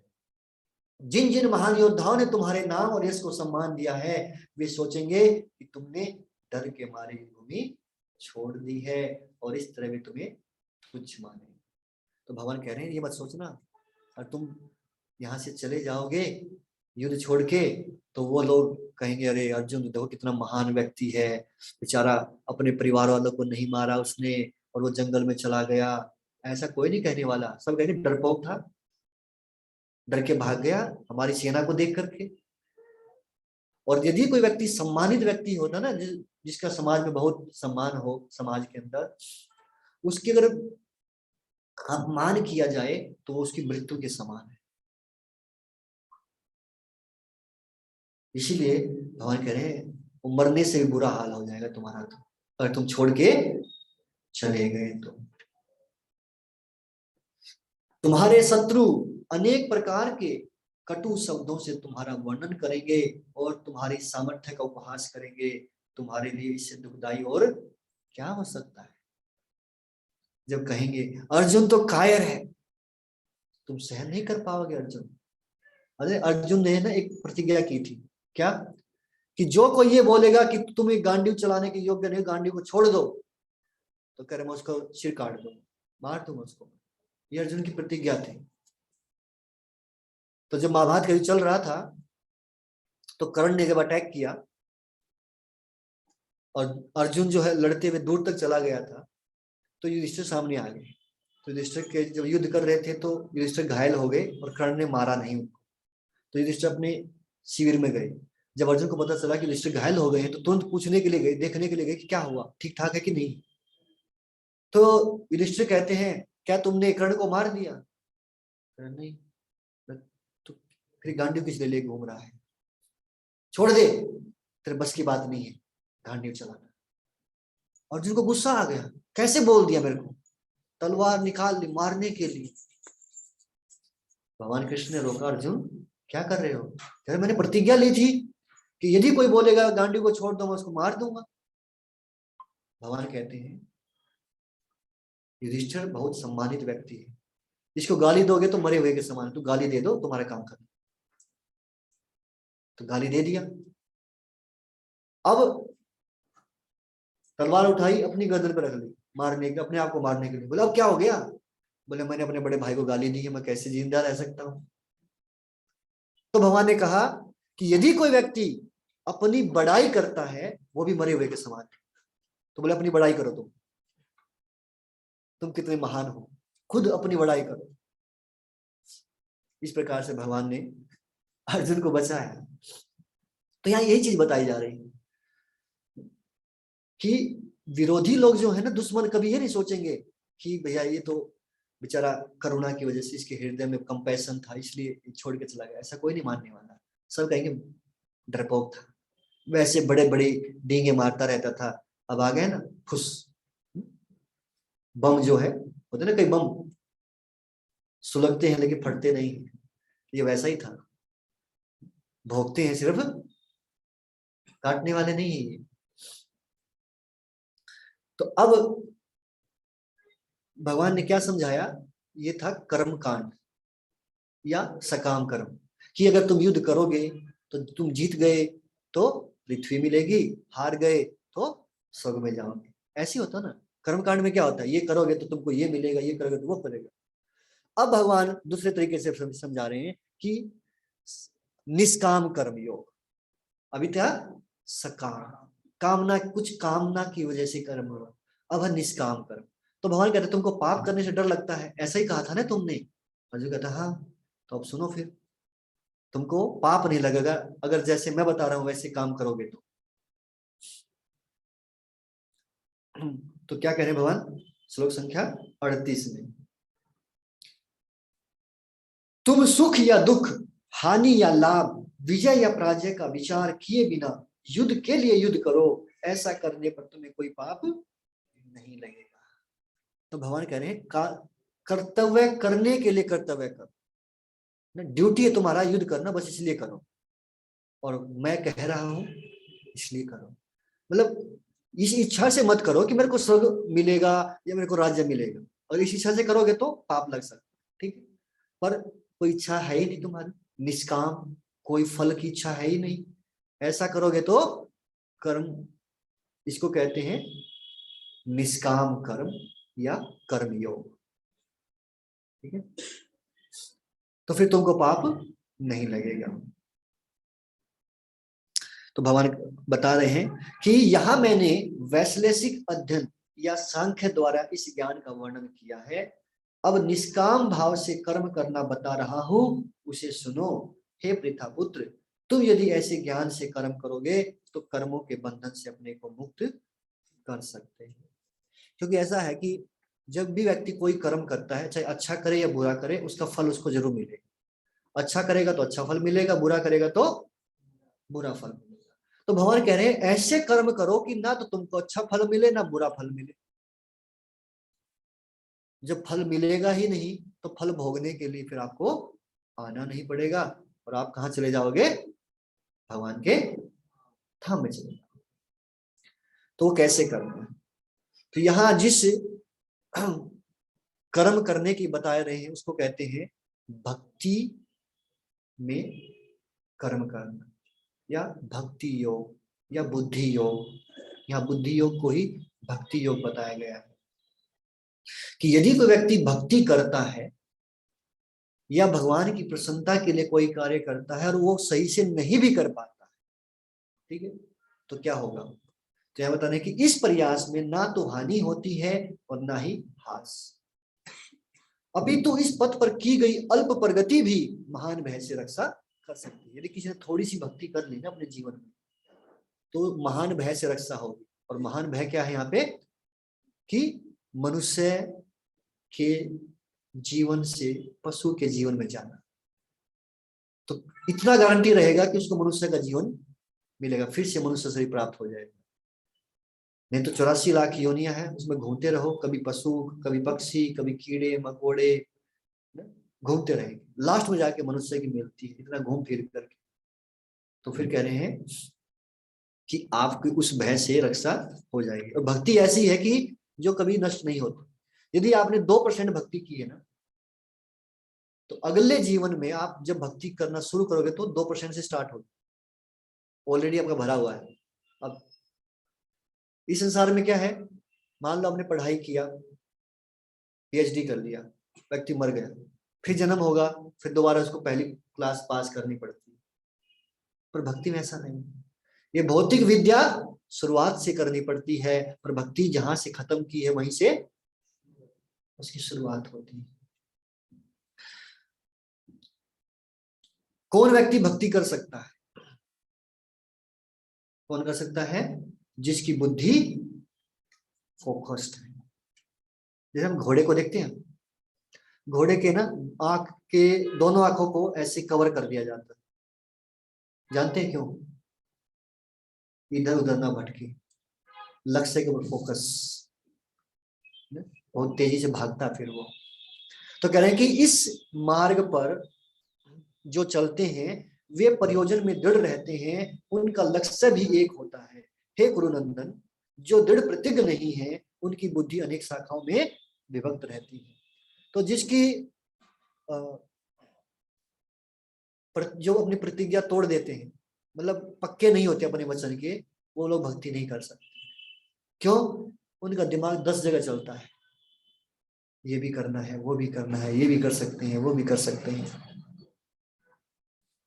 तो अगर बुद्धि 10 जगह बटी होगी तो वो फोकस नहीं कर पाएगा एक जगह। एग्जाम के टाइम पे क्या होता है, एग्जाम मतलब कल एग्जाम है आपका, तो कोई आपको कोई दोस्त आके बोले यार नई मूवी आई है चलो देखने चलते, तो आप क्या करोगे? यार बाद में देखेंगे, पहले ना कल पेपर है तो तैयारी करने दो। क्यों? अब आपकी बुद्धि फोकस है एक जगह पे, मेरे को कल एग्जाम देना है। अदरवाइज अगर वो बटी रहेगी, चलो थोड़ा देख लेते हैं, तो पास हो पाएगा फिर वो? नहीं होगा। तो अगर जो फोकस नहीं कर पाते वो भक्ति भी नहीं कर पाते।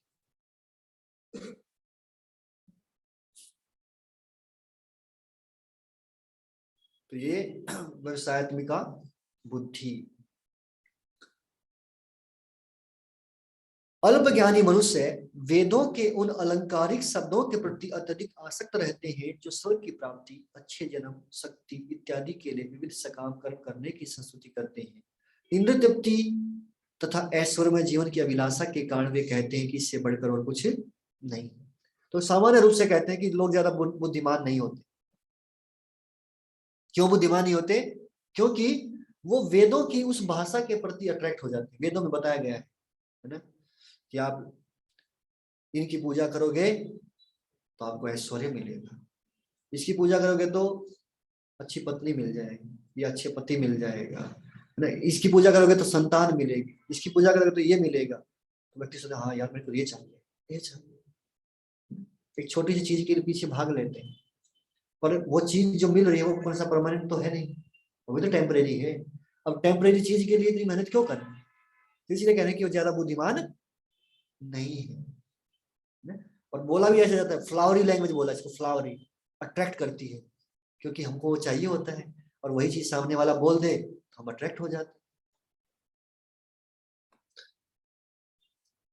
और इसका रीजन क्या रहता है? इंद्रिय तृप्ति और दूसरा ऐश्वर्यमय जीवन, है ना। हमारे पास ऐश्वर्य हो, धन संपत्ति ये हो, और उससे हम इंद्रिय तृप्ति कर सके, मेन मोटिव तो यही रहता है। तो ऐसे व्यक्ति जिनकी बुद्धि भोग और ऐश्वर्य में लगी हुई है, भोग ऐश्वर्य प्रसक्ता नाम तयावृत चेतसाम व्यवसायत्मका बुद्धि समान होना विद्यते। जिन लोगों की बुद्धि इंद्रिय भोग में या भौतिक ऐश्वर्य के प्रति आसक्त है, वो कभी भी भक्ति में दृढ़ निश्चय नहीं हो सकते, उनका मन एक जगह फोकस नहीं हो सकता है। और इसको दूसरी तरीके से देखा जाए कि यदि हमें अपने मन को फोकस करना है एक जगह पे, तो क्या करना पड़ेगा? दो चीजों को छोड़ना होगा। पहला है इंद्रिय भोग। इंद्रिय भोग का मतलब जानते हैं? अपनी इंद्रियों को संतुष्ट करना। मान लो मेरे को खाना अच्छा लगता है, तो जो मन किया उठा के खा लिया, नहीं, उसको कंट्रोल करना। ये नहीं कि घर में क्या होता है, फ्रिज खोला, फ्रिज में कुछ कुछ रखा रहता है खाने पीने का, उठाया मुंह में डाल दिया। तो जब भी किचन में जाते हैं, फ्रिज खोला, उठाया मुंह डाल, नहीं। आगे बताएंगे भगवान कि इसमें रेगुलेशन जरूरी है, कंट्रोल होना चाहिए। हाँ, मैं 3 टाइम खाना है, 4 टाइम खाना है, 5 टाइम खाओ, पर फिक्स होना चाहिए। ये नहीं कि कभी कभी कर इधर उधर किया। और ऐसे लोगों के मन भगवान के प्रति भक्ति में दृढ़ नहीं हो पाते, जिनकी 2 चीजों में रुचि रहती है, भोग और ऐश्वर्य। वेदों में मुख्यतः प्रकृति के तीनों गुणों का वर्णन हुआ है। तो ये आगे चलकर सुनेंगे कि भौतिक प्रकृति के 3 गुण हैं, सतोगुण, रजोगुण, तमोगुण, और इसी के अनुसार लोग कार्य करते हैं। तो हे अर्जुन, इन तीनों गुणों से ऊपर उठो, समस्त द्वैत तथा लाभ और सुरक्षा की सारी चिंताओं से मुक्त होकर आत्म प्रायण बनो। तो भगवान बता रहे हैं कि कर्म कांड से हमको ऊपर उठना चाहिए। वेदों में जो बताया गया है कर्म कांड, इससे ऊपर उठना चाहिए। निष्काम कर्म योग तक तो कम से कम व्यक्ति को आना चाहिए। और यहाँ पर बताया गया कि तीनों गुणों से ऊपर उठो। तो तीनों गुणों से ऊपर व्यक्ति तभी उठ सकता है जब वो भगवान की भक्ति शुरू कर सकता है, क्योंकि ज्ञान योग के द्वारा और कर्म योग के द्वारा ऐसा संभव नहीं है। ज्ञान योग से व्यक्ति सतोगुण तक पहुंचता है, कर्म योग से रजोगुण, और हमें तो सतोगुण से भी ऊपर निकलना है, तो उसके लिए भक्ति योग की आवश्यकता है। वेदों को क्यों जानना चाहिए? तो कह रहे हैं कि जिस प्रकार से एक छोटे से कूप का सारा कार्य एक विशाल जलाशय से तुरंत पूरा हो जाता है। गांव में ना अलग अलग कुएं होते थे, ये पीने के पानी का कुआं है, ये कपड़े धोने का है, ये जानवरों को पिलाने के लिए या नहलाने के लिए इसको यूज कर सकते हैं। ऐसे अलग अलग कुएं बनाए जाते थे। लेकिन यदि एक विशाल तालाब बना दिया जाए, तो उसी में से पानी आप लेके जाओ नहाने के लिए, खाने के लिए, पीने के लिए, तो मतलब कि एक विशाल जलाशय से छोटे छोटे कुओं की जो आवश्यकता थी वो अपने आप पूरी हो सकती है। इसी प्रकार से वेदों के आंतरिक तात्पर्य को जानने वाले को उनके सारे प्रयोजन सिद्ध हो जाते हैं। और वेदों के आंतरिक तात्पर्य जानने का अर्थ क्या है, ये भगवान 15वें अध्याय में बताते हैं। वेदेश्च सर्वेर अहम एव वेद्य। वेदों को जानने का मतलब है कि भगवान को जानना। यही वास्तव में वेद पढ़ने का उद्देश्य होना चाहिए। तो अब अर्जुन कहते हैं कि ठीक है, आपने मेरे को ये बता तो दिया, पर ये इसका अभ्यास कैसे करेंगे? निष्काम कर्म कैसे करेंगे? तो हम क्या करें? कर्मण्यवाधिकारस्ते मा फलेषु कदाचन मा कर्म फल हेतुर्भुर्मा मा ते संगस्त अकर्मणि। तुम्हें अपने कर्तव्य या कर्म करने का अधिकार है, तो तुम्हारी जो ड्यूटी है उसको तुम करो, किंतु कर्म के फलों के तुम अधिकारी नहीं हो। इसका अर्थ क्या है कि रिजल्ट तुम्हारे हाथ में नहीं। बहुत सारे बच्चे एसएससी एग्जाम वगैरह की तैयारी करते हैं, एग्जाम देते हैं, एग्जाम देना तुम्हारे हाथ में है, तैयारी करना तुम्हारे हाथ में है, रिजल्ट आना तुम्हारे हाथ में है क्या? नहीं है। और कभी भी अपने आप को ये मत समझो कि तुमने ये किया है, रिजल्ट की इच्छा। तुम ना तो कभी अपने आप को अपने कर्मों के फलों का कारण कि मैंने किया है, मैं इतना पढ़ता था इसलिए मैं पास कर गया, नहीं भैया।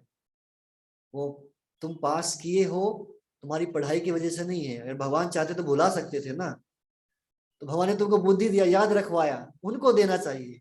तो ये नहीं मानना चाहिए अपना नाम नहीं चाहिए।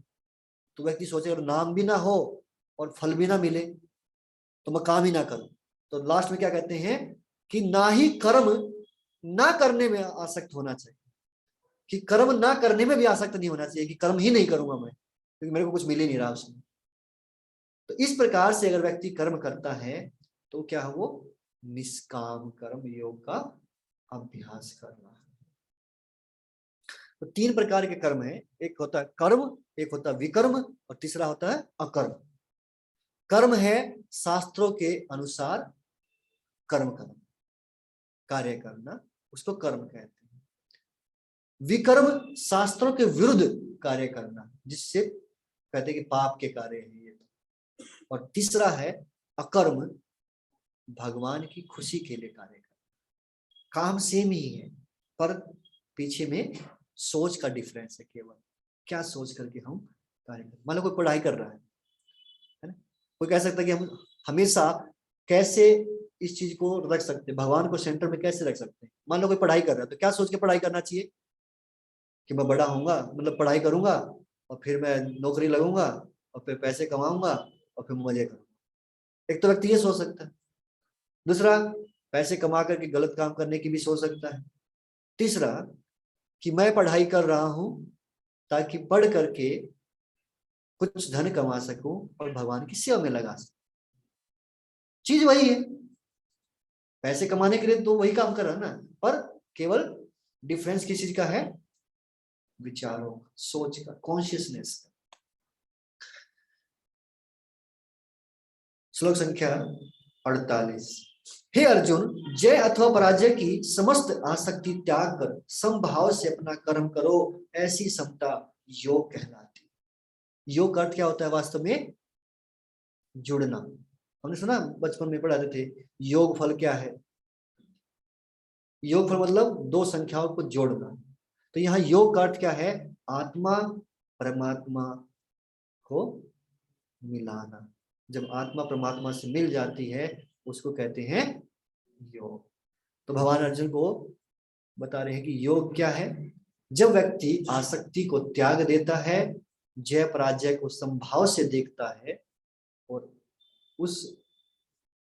उसी चेतना में अपने कर्म करता है, तो इसी को योग कहते हैं। हे धनंजय, भक्ति के द्वारा समस्त गर्हित कर्मों से दूर रहो। गर्हित कर्म होते हैं पाप कर्म, जिसको नहीं करना चाहिए, जिसकी आलोचना की गई है। और उसी भाव से भगवान की शरण ग्रहण करो। जो व्यक्ति अपने सकाम कर्म फलों को भोगना चाहते हैं वे कृपण, कृपण होता कंजूस। तो जो अपने कर्म के फलों को भोगना चाहते हैं, क्या वो क्या है, कंजूस है। तो कंजूस मत बनो, फल भोगने के लिए तुम कर्म मत करो। भक्ति में संलग्न मनुष्य इस जीवन में ही अच्छे और बुरे कार्यों से अपने को मुक्त कर लेता है। अतः योग के लिए प्रयत्न करो क्योंकि सारा कार्य कौशल यही है। तो अगर व्यक्ति भक्ति करता है तो ऑटोमेटिकली वो अच्छे और बुरे कर्मों से अपने आप को मुक्त कर लेता है, क्योंकि अच्छे कर्म करेगा तो अच्छा फल मिलेगा, बुरे करेगा तो बुरा मिलेगा। पर क्योंकि वो भगवान की भक्ति कर रहा है तो अच्छे और बुरे दोनों से वो बच जाता है इसी जीवन में, उसको नेक्स्ट जीवन में जाने की आवश्यकता नहीं पड़ती। और यही एक्सपर्टीज है कार्य करने की। और इस तरह से भगवत भक्ति में लगे रहकर बड़े बड़े ऋषि मुनि और भक्तगण अपने आप को इस भौतिक संसार में कर्म के फलों से मुक्त कर लेते हैं। तो अर्जुन ने के मन में संशय आया, यह प्रश्न आया कि क्या मैं ही पहला व्यक्ति हूं क्या ऐसा जो इस प्रकार से कर्म करके और अच्छे बुरे कर्मों से मुक्त हो जाऊंगा। भगवान कहते हैं तो पहले नहीं, आपसे पहले भी ऋषि मुनि और भक्तगण अपने आप को भौतिक संसार में कर्म के फलों से मुक्त कर चुके हैं। इस प्रकार वे जन्म मृत्यु के चक्कर से छूट जाते हैं और भगवान के पास जाकर उस अवस्था को प्राप्त करते हैं जो समस्त दुखों से परे है। हमने सुना तो है, आ तुझे लेके चलूं एक ऐसे गगन के नीचे जहां गम भी ना हो और आंसू भी ना हो। और वो गगन है कहाँ? कनाडा में है क्या? पंजाब वाले सोचते हैं कनाडा में है ऐसा जगह, ऐसा नहीं है। वहां वहां भी गम है, वहां भी आंसू है। कहीं चले जाइए संसार में, पर भगवान कह रहे हैं वो मेरे पास नहीं, मेरे पास आओगे तो हो जाएगा।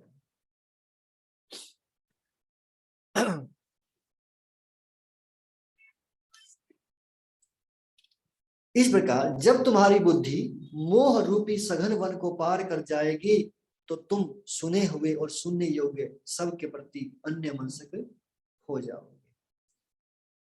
तो यहाँ पर भगवान विरक्त होने के लिए उपदेश कर रहे हैं, डिटैच रहो।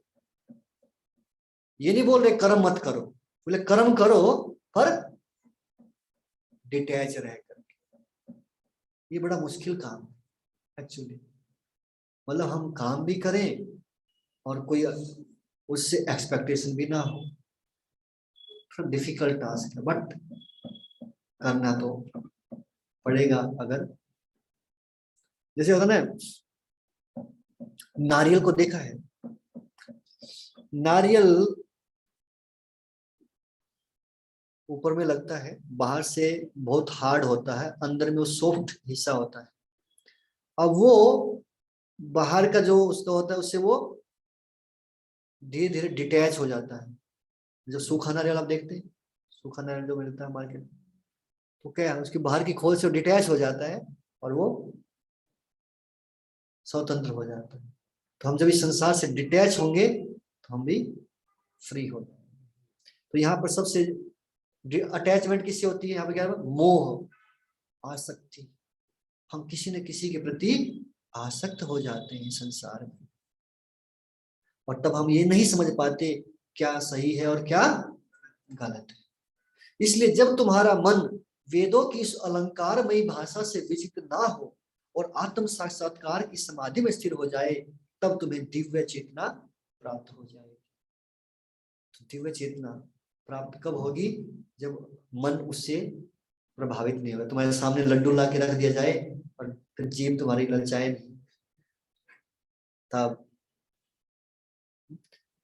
अर्जुन ने कहा, ऐसी स्थिति प्राप्त करने वाले व्यक्ति की पहचान क्या है?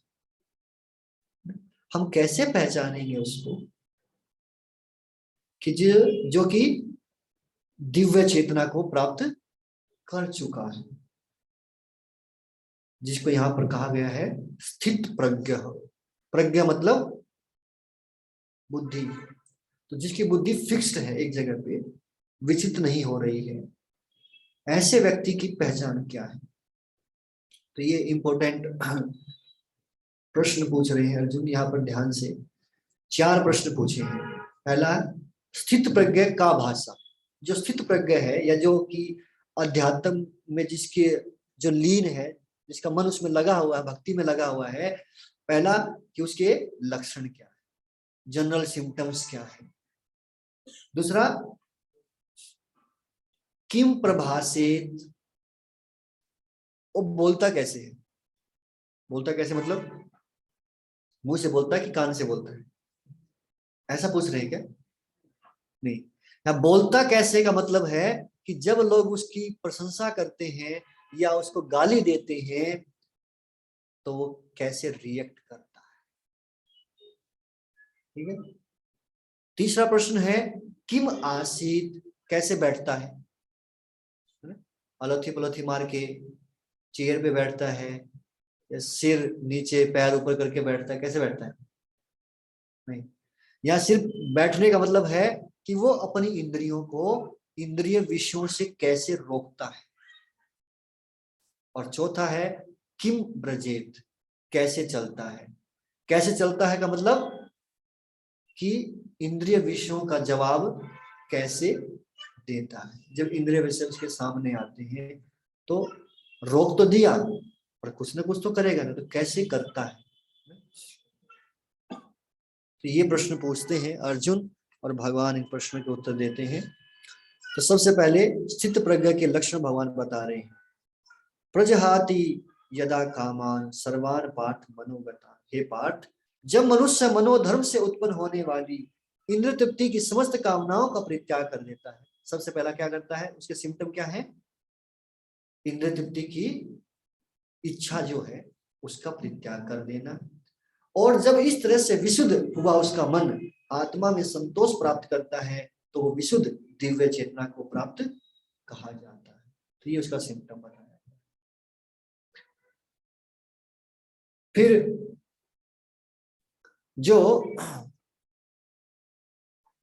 कैसे बोलता है, सेकंड प्रश्न था, तो उसके उत्तर में कह रहे हैं कि जो त्रैतापों के होने पर भी मन में विचलित नहीं होता अथवा सुख में प्रसन्न नहीं होता, जो आसक्ति भय और क्रोध से मुक्त है, वो स्थिर मन वाला मुनि कहलाता है। तो ये सेकंड मतलब किम आसीत, कैसे किम आसीत नहीं, किम प्रभासित, कैसे बोलता है। तो कैसे बोलता है, उनमें स्थिर रहता है, चाहे सुख हो दुख हो, क्रोध आए भय हो आसक्ति, हर स्थिति में वो भगवान का चिंतन करता है। इस भौतिक जगत में जो व्यक्ति ना तो शुभ की प्राप्ति से हर्षित होता है, मतलब अच्छा मिल जाए तो खुश होता है, ना ही अशुभ के प्राप्त होने पर उससे घृणा करता है, वो पूर्ण ज्ञान में स्थिर होता है।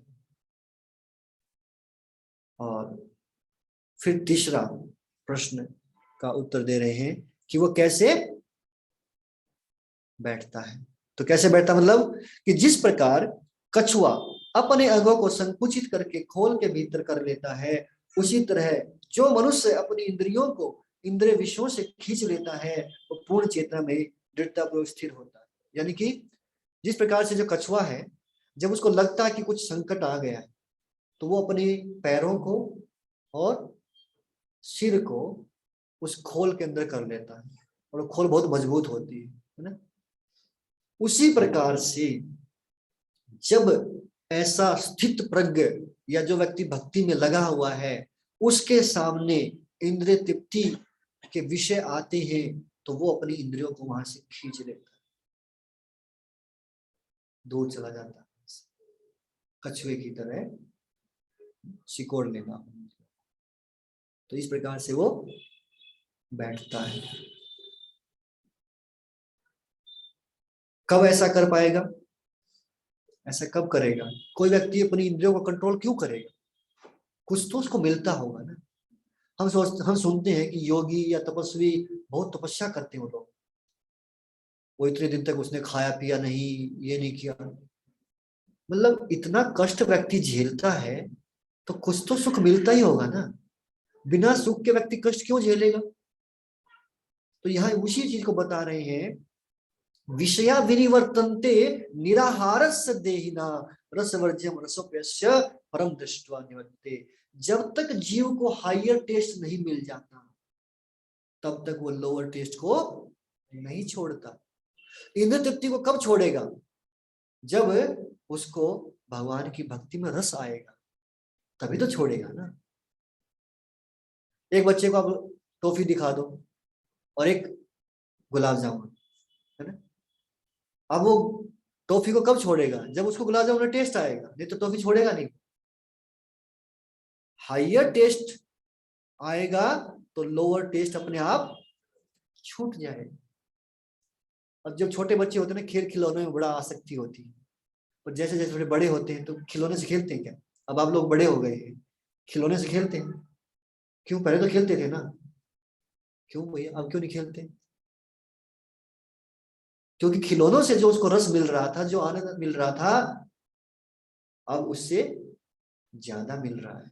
चाहे वो वीडियो गेम में मिल रहा हो चाहे मूवी में मिल रहा हो, दोस्तों के साथ घूमने मिल रहा हो, किसी न किसी चीज में मिल रहा है, तभी तो आप उस चीज को छोड़ पाए ना। तो ये बात यहाँ पर बता रहे हैं कि इंद्रिय नियंत्रण का रहस्य क्या है, अपनी सेंसेस को कंट्रोल करने का रहस्य क्या है। हायर टेस्ट को डेवलप करना, हायर टेस्ट चाहिए। जो कृष्ण भावना में नहीं है लेकिन अपनी इंद्रियों को कंट्रोल करने का प्रयास करते हैं, ज्यादा देर तक आर्टिफिशियली इसको कंट्रोल नहीं कर पाएंगे। कोई कहे मोनी बाबा हम बोलेंगे ही नहीं, कितने दिन तक नहीं बोलोगे। एक दिन, एक दिन भी बड़ा मुश्किल है, 2 दिन, 4 दिन, एक साल, व्यक्ति बोलता ही है, रोक नहीं पाता, अंदर में चलता रहता है, कब बोलूंगा कब बोलूंगा, बहुत है ना? बोलने की हमारे अंदर बहुत टेंडेंसी लगी रहती है। तो आर्टिफिशियली नहीं रोक सकते, लेकिन यदि हम भगवान के बारे में बोले, इंद्रियों को भगवान की सेवा में लगा दें, तो क्या होगा, इंद्रियों को कंट्रोल करना आसान हो जाता है, क्योंकि उसमें हायर टेस्ट मिल जाता है।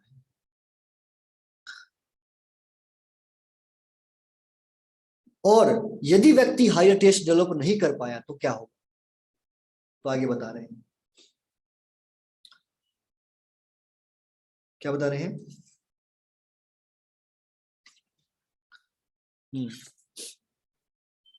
तो एक तो ये हो गया कि देहधारी जीव इंद्रिय भोग से भले ही निवृत्त हो जाए, पर उनमें इंद्रिय भोगों की इच्छा बनी रहती है। इस बात को समझ रहे हैं कि मान लो कोई व्यक्ति बीमार हो गया, डॉक्टर ने बोला कि तुमको पकोड़ा नहीं खाना है, ठीक है, तो हो सकता है कि वो पकोड़ा आए तो ना खाए, पर खाने की इच्छा खत्म नहीं हुई। समझ रहे हैं? तो ये बताने का अर्थ यही है कि इंद्रिय भोग से तो निवृत्त हो गया, नहीं भोग किया, पर वो इच्छा खत्म नहीं हुई है। और अगर उसको हायर टेस्ट मिल जाएगा तो फिर वो इच्छा भी खत्म हो जाएगी, जब उसको हायर टेस्ट मिलेगा। और अगर ऐसा नहीं कर पाया तो हे अर्जुन, इंद्रियां इतनी प्रबल और वेगवान है कि वे उस विवेकी पुरुष के मन को भी बलपूर्वक हर लेती हैं, जो उन्हें वश में करने का प्रयास करता है। फिर उसका क्या कहना जो प्रयास ही नहीं कर रहा। जो इंद्रियों को कंट्रोल करने का प्रयास करता है तो कह रहे उसको भी खींच ले जाती हैं, और जो नहीं करेगा तो उसका क्या होगा, तेरा क्या होगा जनाब यानी, क्या होगा, अब क्या होगा तुम्हारा कालिया। तुम तो प्रयास ही नहीं कर रहे हो, जो प्रयास कर रहा है उसका बुरा हाल है, वो इतना स्ट्रगल कर रहा है। जो इंद्रियों को पूर्णतया वश में रखते हुए इंद्रिय संयम करता है और अपनी चेतना को मुझ में स्थिर कर देता है, वो मनुष्य स्थिर बुद्धि कहलाता है। तो पूछा ना कैसे वो चलता है, तो ये बता रहे हैं कि वो अपनी इंद्रियों को कंट्रोल करता है और अपनी चेतना को भगवान में स्थिर करता है। अब इंपॉर्टेंट श्लोक है, श्लोक 62 नंबर, इसको बता रहे कि कैसे व्यक्ति यदि वो मन को कंट्रोल नहीं कर पाता, अपनी इंद्रियों को कंट्रोल नहीं कर पाता, कृष्ण के ऊपर ध्यान नहीं लगा पाता, तो उसकी क्या दुर्गति होती है। तो कह रहे हैं ध्यायतो विषयान पुंसा, पुंसा मतलब मनुष्य, वो ध्यान करता है, सोचता है किसके बारे में, इंद्रिय विषयों के बारे में। जैसे मान लो आपने कोई सुंदर वस्तु देखी, एक भागवत में आता है, अजामिल का केस आता है। तो अजामिल ने क्या किया, अजामिल ने एक वैश्या को देखा और एक शूद्र व्यक्ति जो कि उसके शराब पिए हुए था, और दोनों एक दूसरे गले लग रहे थे, नाच रहे थे खूब। तो उसने उसको देखा, देखना प्रॉब्लम नहीं थी, पर बात यह थी कि देख करके घर आने के बाद उसका चिंतन करने लगा, ध्यान, ध्याय तो मेडिटेट करना। किसी वस्तु के ऊपर मेडिटेट करेंगे तो क्या होगा, उसके प्रति आसक्ति उत्पन्न हो जाती है, यानी कि उस वस्तु को प्राप्त करने की तीव्र इच्छा हमारे अंदर जाग जाती है, और उसको कहते हैं काम। फिर अगर ये काम पूरा ना हो, अगर वो चीज हमको ना मिले तो क्या आता है? क्रोध आता है। काम का छोटा भाई है क्रोध। और यदि वो पूरी हो जाए तो लोभ आता है। खतरनाक है। पूरी हो जाए तो भी खतरनाक, ना हो तो भी। तो पूरी हो जाए तो क्रोध, सॉरी मोह, और ना हो तो क्रोध। और जब ऐसा होता है, व्यक्ति मोहित जब हो जाता है तो स्मरण शक्ति का विभ्रम हो जाता है, बुद्धि खत्म, कुछ समझ नहीं पाता क्या सही है क्या गलत है, और फिर गलत काम में खिचड़ा चला आता है। तो इस प्रकार से भगवान ये बता रहे हैं कि यदि आप अपने मन को भगवान में नहीं लगा पाओगे तो मन तो विषयों का चिंतन करेगा और ऐसे करते करते गलत कार्यों की ओर चला जाएगा।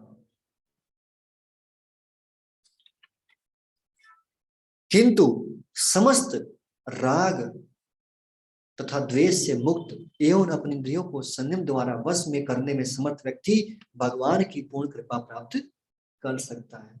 और भगवान की कृपा किसको मिलेगी? जो व्यक्ति प्रयास करता है।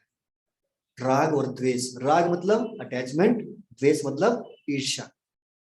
कुछ चीजें हमको अच्छी लगती है उसके प्रति राग उत्पन्न होता है जिसको, और कुछ हमें अच्छी नहीं लगती उसके प्रति द्वेष होता है। तो इस प्रकार से कृष्ण भावनामृत में तुष्ट व्यक्ति के लिए संसार के तीनों ताप नष्ट हो जाते हैं और ऐसी तुष्ट चेतना होने पर उसकी बुद्धि शीघ्र ही स्थिर हो जाती है। तो यहाँ पे कह रहे हैं प्रसादे सर्व दुखाना, भगवान की अहेतु की कृपा से ही हम संसार के सारे कष्टों से बच सकते हैं, सारे दुखों का नाश हो सकता है। इसीलिए जो कृष्ण भावनामृत में परमेश्वर से संबंधित नहीं है उसकी ना तो बुद्धि दिव्य होती है ना ही मन स्थिर होता है, और जिसका मन स्थिर नहीं है उसको शांति कहाँ मिलती है, और जिसको शांति नहीं है उसको सुख कहाँ मिलेगा। जिस प्रकार पानी में तैरती नाव को तेज हवा बहाकर ले जाती है, उसी प्रकार यदि हमारी एक इंद्रिय भी हमारे कंट्रोल में नहीं है, जिस पर हमारा मन निरंतर लगा रहता है, तो वो हमारी बुद्धि को हर ले जाती है। अतः ये महाबाहु, जिस पुरुष की इंद्रियां अपने अपने विषयों से सब प्रकार से विरत होकर उसके वश में है, उसी की बुद्धि निसंदेह स्थिर है। तो किसकी बुद्धि स्थिर है? जो इंद्रिय विषयों से विरत रख पाता है या अपनी इंद्रियों को कंट्रोल कर पाता है।